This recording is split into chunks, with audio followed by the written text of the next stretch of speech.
Pemirsa, Anda kembali menyaksikan Dialog Khusus. Saya masih ditemani oleh dua orang narasumber dari KPU Kota Kediri. Dan kita masih membahas mengenai persiapan Pilkada 2018.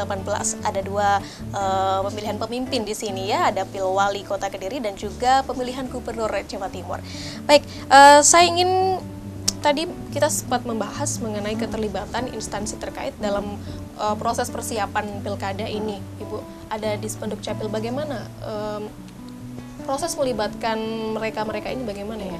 Karena salah satu syarat untuk bisa terdaftar dalam daftar pemilih adalah kepemilikan KTP elektronik.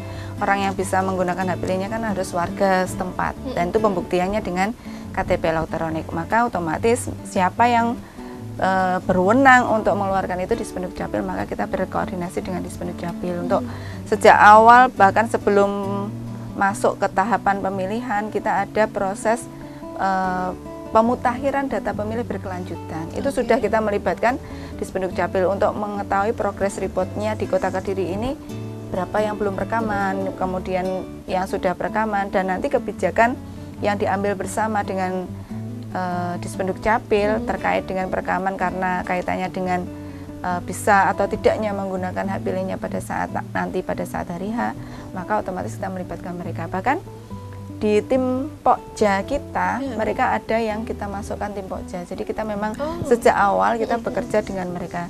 Untuk di pemutakhiran data pemilih ini tidak hanya dari di Spenduk Capil, tapi kita ada dari Polres, karena kaitannya nanti dengan data tahanan yang ada di tahanan Polres.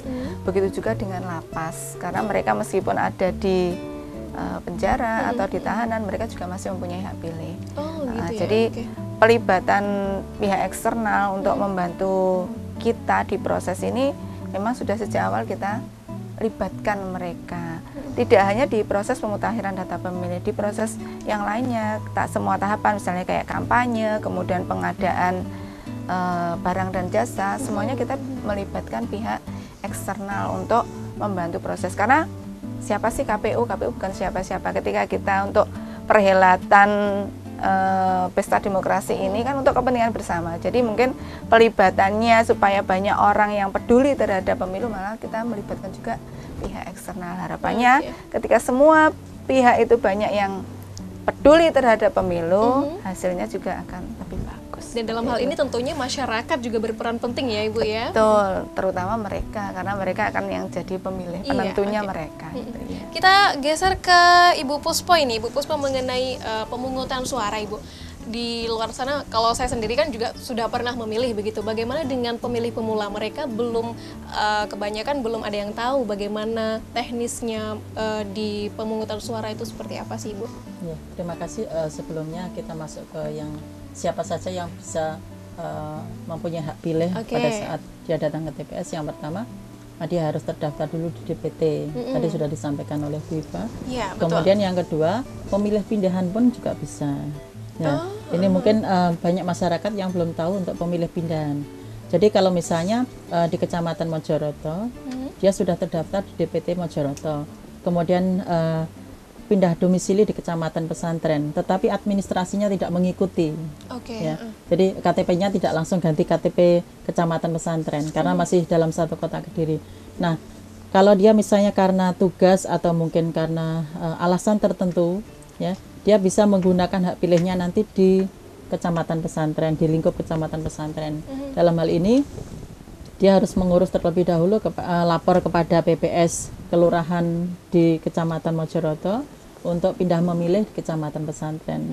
Dan nantinya dia akan mendapatkan yang namanya formulir model A5. Ya.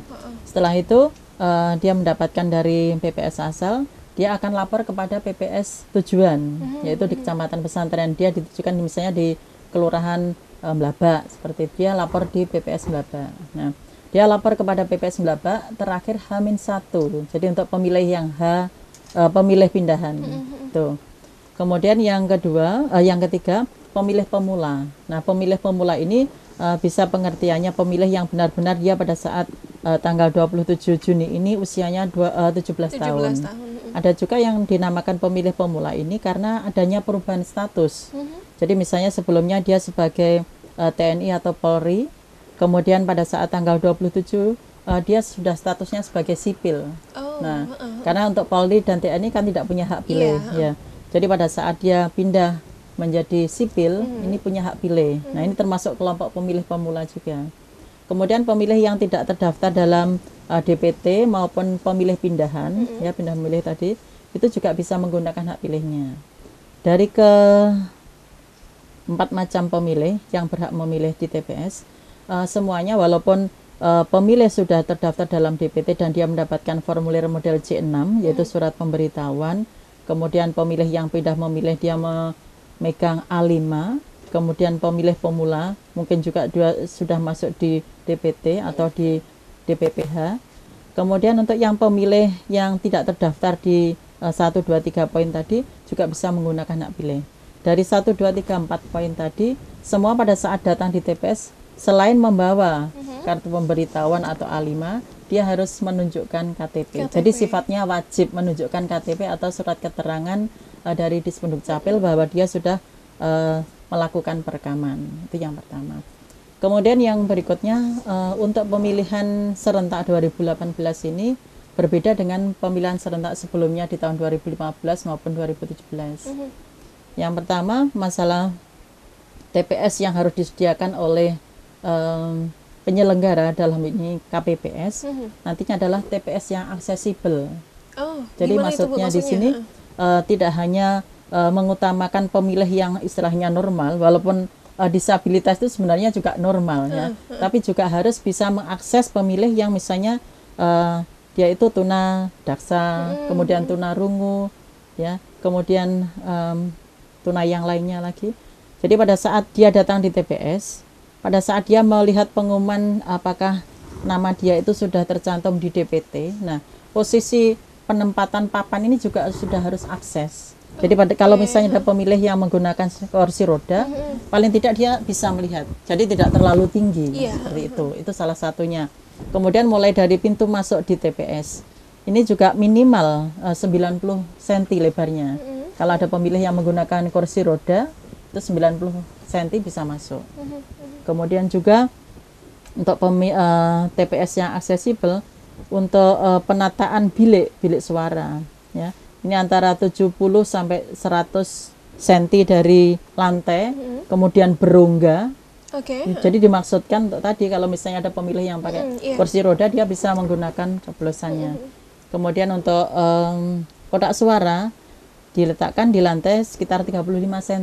Jadi tidak boleh tinggi. Kalau misalnya tidak memungkinkan karena tidak ada perlengkapan yang bisa disediakan, maka nanti tugas KPPS itu adalah membawa turun kotak suara agar pemilih tadi misalnya bisa memasukkan, itu ya. Kalau misalnya ada pemilih tunadaksa yang istilahnya kerdil, itu bisa seperti itu. Jadi selain perlengkapan atau lokasi TPS sendiri, sekarang juga ada tuntutan untuk TPS aksesibel di sini. Untuk KPPS-nya juga harus memberikan servis yang sama kepada pemilih yang disabilitas. Jadi untuk disabilitas ini bisa juga kelompok yang sudah usianya lanjut usia, ya. Jadi kemudian dia karena masuk tuna, itu juga harus dilayani dengan baik. Dan kita sudah membekali untuk yang awal ini PPK dan PPS teknik-teknik untuk KPPS pada saat dia memberikan servis atau layanan ramah kepada disabilitas. Kalau misalnya tunarungu dia harus seperti ini. Kemudian kalau tunanetra dia harus seperti ini. Jadi tuntutan zaman yang di mana disabilitas ini tidak bisa dikesampingkan, ya, itu juga akan kita berikan untuk Kota Kediri. Jadi sesuai dengan tuntutan TPS kita nanti aksesibel. Kemudian di kita juga ada pelayanan khusus, ya, bukan TPS khusus. Jadi nanti ada pelayanan khusus kepada pemilih yang berada di rutan, jadi di polsek-polsek, ya. Itu karena resiko besar apabila pemilih yang berada di rutan itu harus memilih di TPS yang berada di luar rutan, ya, risikonya besar. Sehingga untuk TPS yang dekat dengan polsek atau rutan nanti akan melayani untuk pemilih yang berada di rutan. Ya, kemudian untuk pemilih yang berada di rumah sakit, ya, baik itu pasien yang menjalani rawat inap atau keluarganya atau karyawan atau pegawai rumah sakit itu bisa menggunakan hak pilihnya. Kalau misalnya di TPS asal dia tidak bisa menggunakan hak pilihnya karena tugas, misalnya dokter atau stafnya, kemudian dia bisa menggunakan hak pilihnya di TPS terdekat dengan rumah sakit atau puskesmas. Ya. Ada pengecualian untuk pasien yang memang tidak bisa mendatangi TPS terdekat, maka dia bisa mengurus A5. Baik, nah itu mungkin kita bahas di segmen selanjutnya Ibu, kita simpan dulu jawaban dari Ibu. Oke pemirsa, jangan kemana-mana karena Dialog Khusus masih akan segera kembali usai jeda pariwara berikut ini.